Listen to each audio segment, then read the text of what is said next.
Hello, everyone, and welcome to our panel about what's now and what's next. In here, we're going to be discussing the current landscape of women in games and then discuss what can be done to push us forward in the games industry despite the pandemic pushing against us. I am your host, Lauren, and you may know me or recognize my voice from She Plays Games. I am the creator and host of the show, and it was set up basically to celebrate women in the games industry and give them much needed visibility, because we all need a good amount of visibility in this industry. I am also a video editor. That's my day job, on a YouTube channel called Final Fantasy Union. And I am a mom to two little sprouts who have now decided that they would like to live out their lives as bungers in Bugsnax.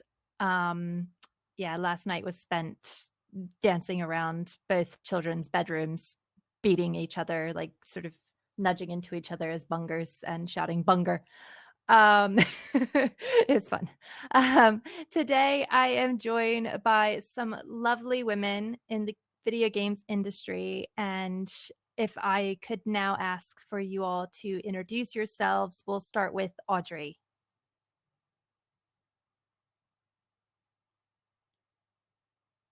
Oh, we can't hear you, babes. I think you're muted.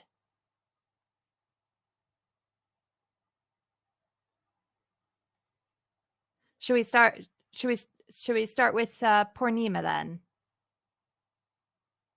It started. There we go. We'll get you sorted out, Audrey. Yeah. All right. So, hey guys, I'm Poornima. I'm from India. I'm a lead designer at Zynga. I started in the gaming industry about 15 years, and India has been slowly ramping up in terms of the industry itself.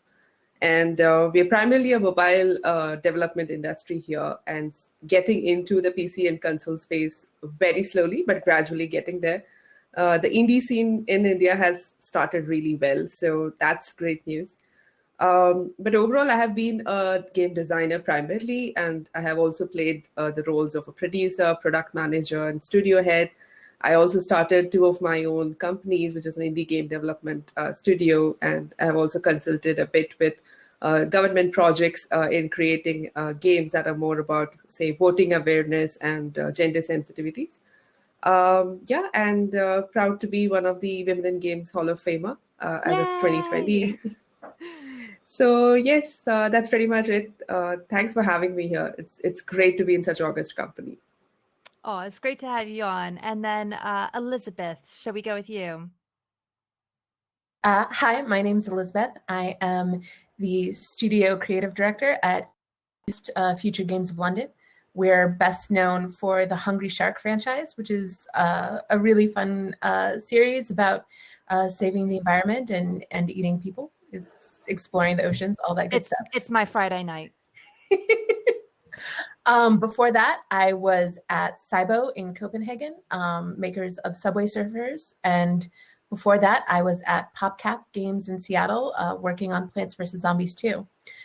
Basically, my whole career has been in free-to-play mobile, minus about a year at the beginning that was free-to-play Facebook games. In my spare time, I make weird little indie side projects, and I also wrote a book called Empathy Engines, Design Games That Are Personal, Political, and Profound. That's all about how systems emulate things in the real world and how we can use that to understand each other and ourselves better, as well as look at real world systems as though they're game design, in order to find the things that are not working in our real world and not necessarily provide gamification fixes for them, but actually be able to point out when the systems, in whether those systems are laws or social norms or whatever, have different goals than what they're claiming. And so at least we can name that and try to fix it. And so, yeah, that's me. Oh, well, thank you for coming on. And Audrey, have you had Yeah, I hope you can hear me now. Yes, we can hear you. Perfect. I was muted by something. I don't know. The system didn't want me to speak. Some evil person, evil thingy. Absolutely. So I'm Audrey, LePrince. I started in the game industry as a game designer for Quantic Dream and then a producer for Ubisoft. After 10 years, I started my own studio at the Game Bakers. We've just released the game called Haven, the love story of two lovers in exile on a planet at the end of the world. That's available on all platforms. And I'm still working at the Game Bakers today. And I have also started Women in Games France 4 years ago now. And Wings Interactive, which is a fund that is funding games made by teams where women or marginalized gender developers have key positions. Absolutely, and I'm so excited for I'm excited for all the games that Wings is coming out with, but we actually got to talk to Charlotte, who does Lord Winklebottom. Oh yeah, that is the most brilliant name I think I've ever heard in my entire life, Lord Winklebottom. But yes, thank you all, and everything you do so far has been absolutely incredible. And so our first question, it feels like we're coming at the end of what has been just an insane time for everyone. I don't think anybody in any realm could ever have predicted that this is where we would be. It's 5-year plan, pandemic, perfect. But it seems like finally we're getting to the light at the end of the tunnel. But I want to know how you all personally were able to adapt to the continued changes that we've been seeing, and if there's been any impact on your work at all. So if anybody wants to start, should we start with Elizabeth this time? I'm really fortunate in that right before the pandemic hit, we moved from a very small apartment to a larger house, which was nice. Good forward thinking there, past Elizabeth. And I've worked full-time remote before. My husband works full-time remote. So it's not something that it's something I was already very familiar with. But really, I think the biggest adjustment for me as a manager was really worrying about everyone else, all the people who work for me. My kids are older, so there've definitely been some moments trying to balance busy periods at work with the fact that I'm planning a completely socially distanced birthday for my 11-year-old in Animal Crossing, but I think for the most part, I've been profoundly lucky. Future Games of London really embraced working remotely right away. And a lot of what we had to get into the habit of doing, not just, me personally, but reminding the people on my team is it's okay to log off after 8 hours. Just because somebody messages you a little later in the day than you're working doesn't mean you have to answer that right away. And just reminding people that it's okay if it feels hard. I still remember sort of foolishly at the beginning, talking to people, not at my company, but just friends who were if this whole COVID thing turns out to be a big deal, it'll be nice to get a week or two to work from home, I guess. And here we are, right? Yeah. I remember my husband being oh, we'll be back after a month, it'll be fine. Year on, what? Right. It's okay if this doesn't feel like a break. It's okay if it feels harder. There's so much more that you're juggling, and there's also the entire mental stress of everything that's going on in the world, and I think it's just really important to acknowledge that to yourself and to the people that you're working with, so that they know it's okay if there's a lot that they're juggling. But I think that it is so important with your first point as well, the fact that logging off, because I think I speak to a lot of people who we're working until 10 o'clock at night, and we've been on since 8 a.m. and it's this weird sort of mental pressure to just keep on working. Have any of you dealt with that as well, like Poornima? It's something we put it on ourselves, even if the company doesn't. Yeah. We're great. We have to, yeah, exactly.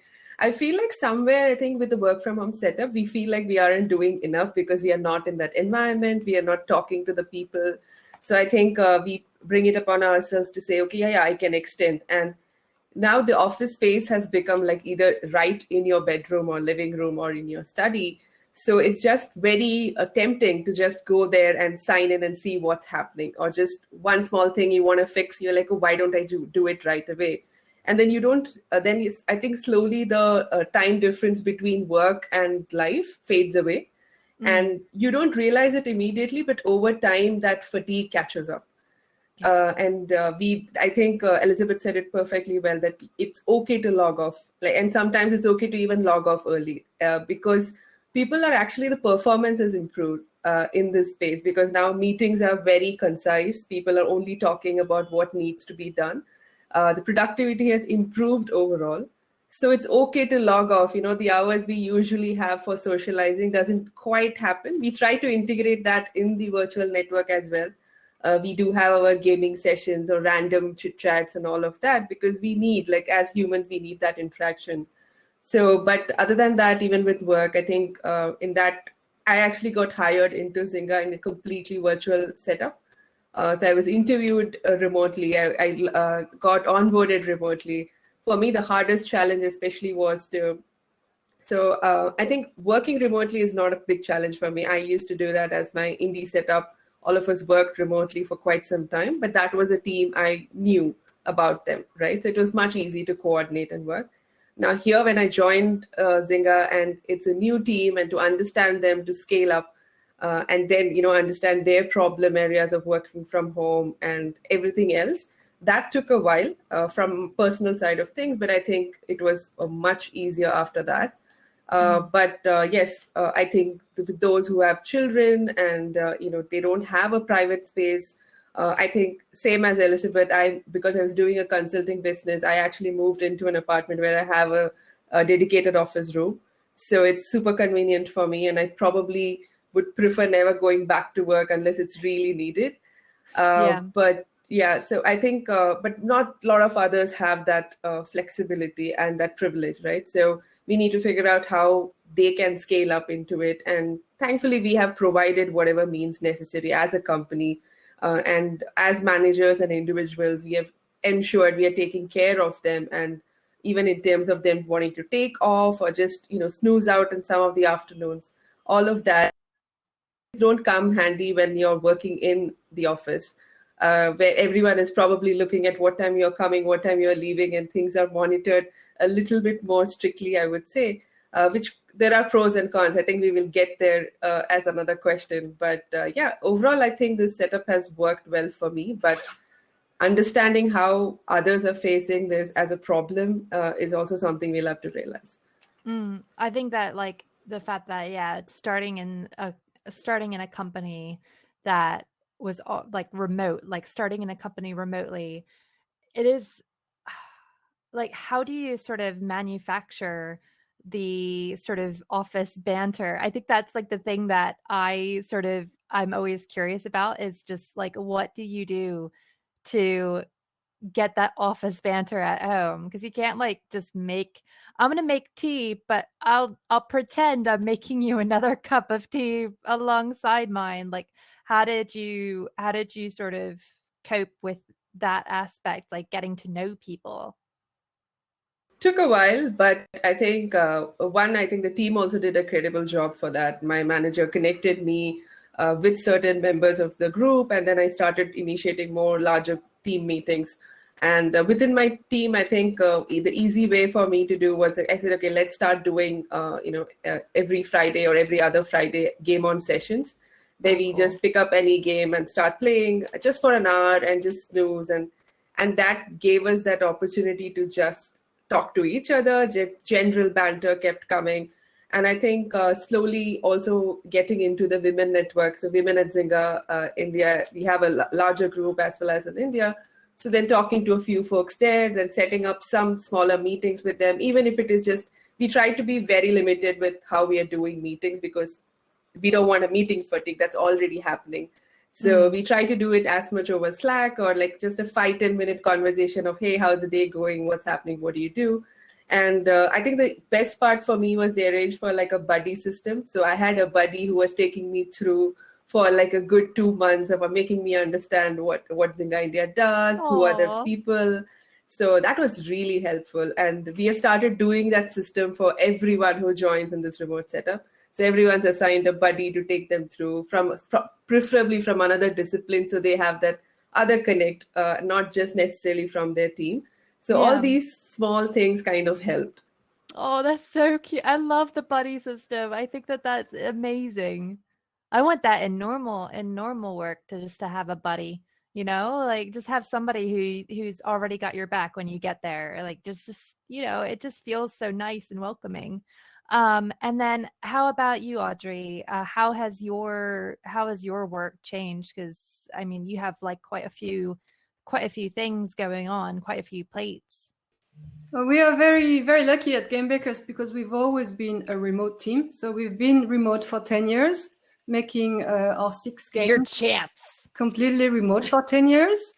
But actually, the pandemic was still at the same time added some challenges, but also helped a lot.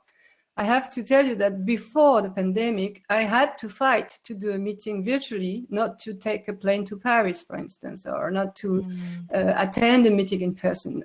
And after the pandemic, it was finally accepted that we could be efficient in meetings without being in the same room. So for me, it's been very helpful in that sense that finally I could do more of those important things that I couldn't do before because I didn't want to take a plane to London or to Paris or wherever, right? So that was actually a positive side of the pandemic, was to make remote work possible, effective, and so everybody would finally realize how we can be effective from a distance and collaborate efficiently. But the thing we did at Game Bakers is every year we had what we called a work camp.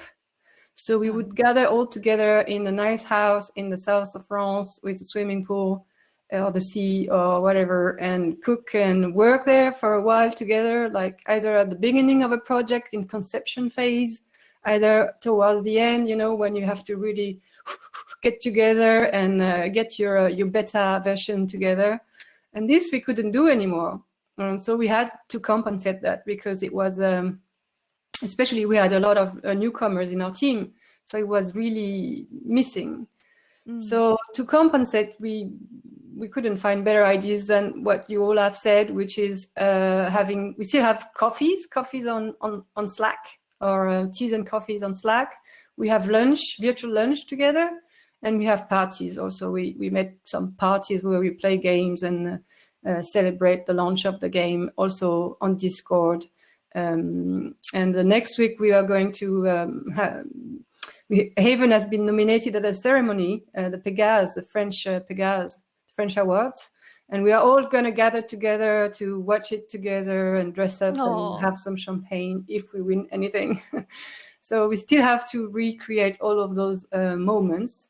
And sometimes we even have to force them a little bit. Like we had interns. We even have interns in remote environment, which is very hard and requires really for the people who are doing the internship to be willing to put the extra effort of autonomy and an extra communication effort for it to work. But then for them, we made we recreated the meeting at the coffee machine things. So they basically got matched with randomly anyone in the team for 15 minutes. And they could just ask, like, what do you do? What's your job? You're a programmer. What does that mean? And just for 15 minutes on Slack around a virtual coffee. And with that all in mind, like, do you think that this is going to change, like, once things actually kind of do go back to quote unquote normal? Do you feel as though you'll carry through some of those sort of changes into the future? I think we will carry through with everything. And I will definitely still refuse to take the plane to Paris for a meeting, because I think it's also very important for us to be more environment conscious and to stop those crazy trips just for one meeting. Sometimes that was completely It's just crazy, isn't it? I don't get what it is. I think like, you know, what is the difference of me being in person versus me being online? I'm still the same me. I still got my brain. That's all you need, you know? But that's a fair point. Like commuting is such a big thing, and like something I keep seeing is, you know, people are moving out of London, people are moving into more like suburban areas and stuff. Like just so many people who've been adapting. So I mean, Poornima, with you, like do you feel like going forward do you find that like sort of you'll carry on some of the things, or they'll carry on some of the things that have been put in place? Absolutely. I think we have become more efficient with meetings as well. Mm. In other setups, we just keep calling a meeting for the smallest thing, and now we have like got the team used to conversing more on Slack, so that we are more respective of people's time, because let's do a virtual meeting and then people are free to keep their videos off, because just staring into the screen is also fatigue, right? And a lot of people, we just, some of one of my UX lead, he used to say like, do this, turn off your video and just walk around while you're like, plugged into a meeting. Do some exercise, because that's another thing we forget. In a physical setup, we are at least going and talking to someone. Here, everything is just the screen. So just moving around and understanding all of that has become very important. And I think majorly, I'm a person who hates too many meetings. So I think we have now become super efficient with that, and completely agree with Audrey on the whole travel aspect. Even day-to-day commuting, my goodness. So for me, where I live and where Zynga office is, it takes me probably 2 hours one way. So I'm like 4 hours is going to be just spent in crazy traffic, just being stuck. And right now I can actually log off and my like home starts right there. Like I just have to walk through this door and I am there. There is no travel, and I'm peaceful. Yes, I feel like a lot of people, even when they resume work, and many companies are going a very hybrid model, and I think that is the future. A lot of future is going to be more remote. It also gives us the opportunity to hack into talents that are far away. Like within India itself, we have tier 2, tier 3 cities. People who are not necessarily willing to come to the city from the areas they are in. And this gives them an opportunity to be part of everything. You just need a good internet connection, and that is something we are getting better at.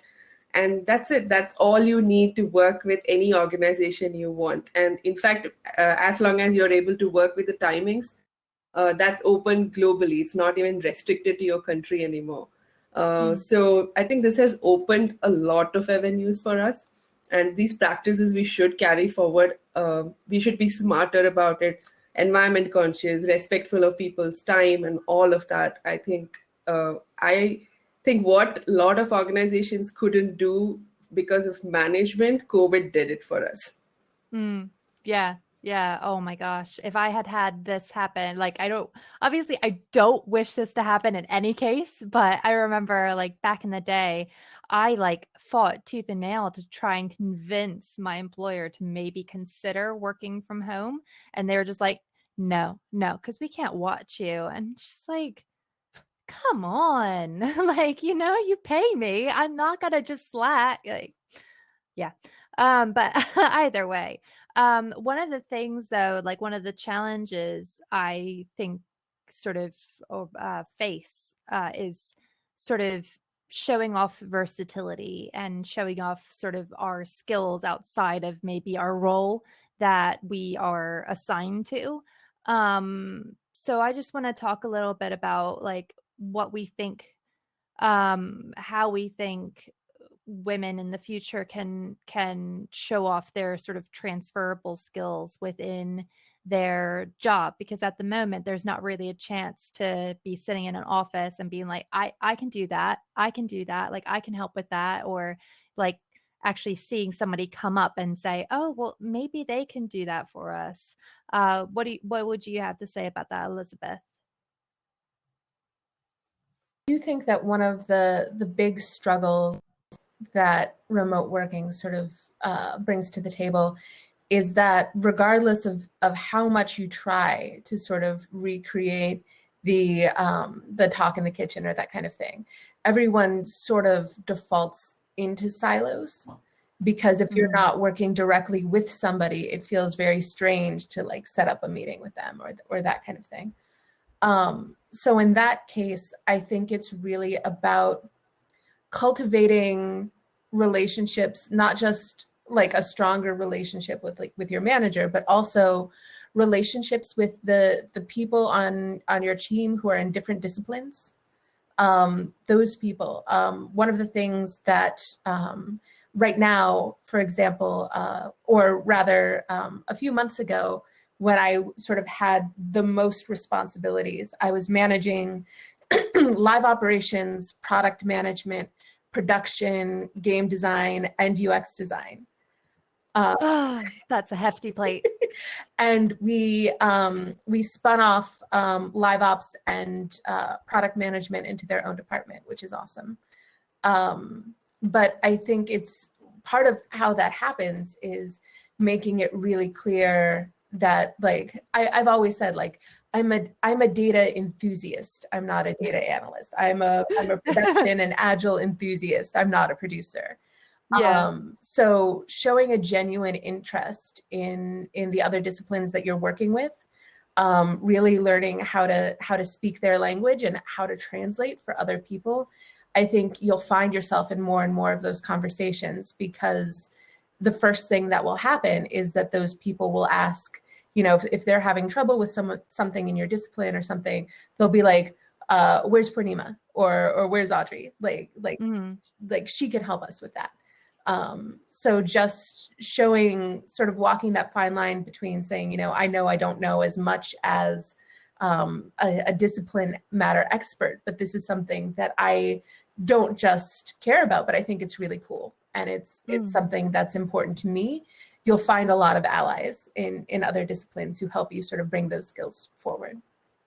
Yeah, I think like sort of Poornima talking about the buddy system, I think that would really help as well. Like to just have somebody who's in your team, like just to sort of say, you know, like even if they're not in your team, just to sort of talk you out ideas, like discuss things, you know, like having that person to just bounce things off of who is from your like world, you know.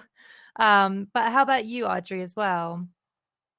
Actually, I think we have a lot of introverts in the video game industry, possibly a bigger proportion than in some other. Shocker.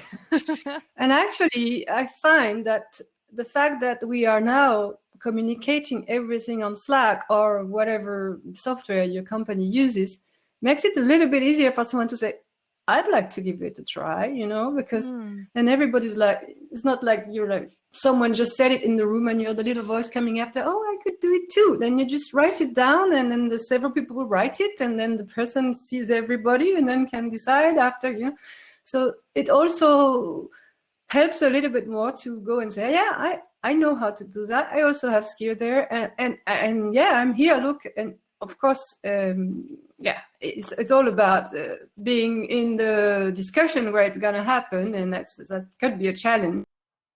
Small team like our indie team, where we're like 15 people, 25 people maximum, it's kind of easy actually to step in and show that you have a variety of skills.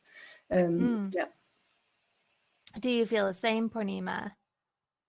I do agree. I think both sides definitely happen. In larger teams, you have to be quite cautious about, bringing these people up and what we can potentially do as managers. Some of the things we do is we get different people to present every time.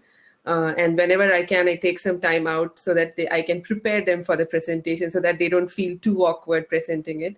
And I think it gives the little bit of, very much like what Audrey said, a lot of us are introverts, and anonymity is something we all like. So having your video off and presenting really helps. So people do that a lot. So they're sharing a screen, they're presenting, the video is off. So it gives them a little bit more confidence to actually go ahead and do that. And I think that happened because of this virtual setup, right? And people are helping out. Everyone's more, optimized with time. So that helps. And also agree to Audrey's point that we do see a lot more people signing up for things that we have probably haven't seen in the past. Because it's just like one idea to mention in Slack. You are not presenting yourself. I think it's very much like it's game design essentially replicating in life, where we are behind this game and we are role playing something, and that has now become our Slack and Zoom identity. So I think it's going exactly that way. It's a great boon for all the introverts out there. Yeah, exactly. I mean, I know, like, well, I do struggle like with presentations, particularly for some reason. Like, I can talk with people, but I can't like just stand up in front of people, and like that just scares me. I mean, I'll do it, but I'm just like, okay, like having that sort of video turned off so that I can move my hands as much as I want, and I can make silly faces and I don't know, do a dance to get myself through it. All the things that I don't want people to see are going through my brain when I'm presenting information. I can do. It's fantastic. But yeah, so I think at considering the time, I'd be inclined to open it up for any questions from anybody watching. If you have any questions for any of us, and but yeah, either way, thank you so much, all of you, for dedicating your time, and the advice that you've given so far has been amazing. If I could just say something that I just saw in the chat. Absolutely. Louise just said, I'm an intern in an indie studio. It's not easy to meet everyone. And the feeling I always have is that I bother people when I contact them. I don't know if this is going to be helpful to you at all, but as a member of the senior leadership team at my studio, right below the managing director, I feel the exact same way. It is so difficult for me to get to know a new hire or something because they're like, oh my God, why does the creative director want to talk to me one-on-one? So it's not really advice, but I don't know if it makes you feel any better knowing that's, I think almost everyone is worried about bothering people when you contact them, and it's sort of out of the blue. Oh my gosh, yeah. Yeah, contacting people, like initially when I was starting up She Plays Games, I was always just like, I'm not worthy. I don't have a voice to say. I'm sorry. But can you come and talk to me on my show, please? But I think it is really important to hear it from somebody in that type of role, especially. We had another question from Efren. He said, we have a new company in the UK, more specifically towards Audrey, an indie game studio full of foreigners with a female CFO. We have a product we want to pitch. I wonder if women in games are still accepting pitches. I answered in the Slack, but yeah, you did. It's okay. Wings. Wings. The name of the fund is Wings. Wingsfund.me. Women in Games is a different organization. Yes. And Wings is open to receiving new pitches always. We are actually in the process of, we've just announced yesterday 4 new games, and we are still raising funds to fund more. So there is a lot. I hope some good news will be made public in the following months about our new partners. But yes, the thing is, it is teams that have to have women or marginalized gender developers at key positions. So having one woman CFO might not be enough. We have to have a look at your whole team. Absolutely. So yeah, if there's no other questions, such an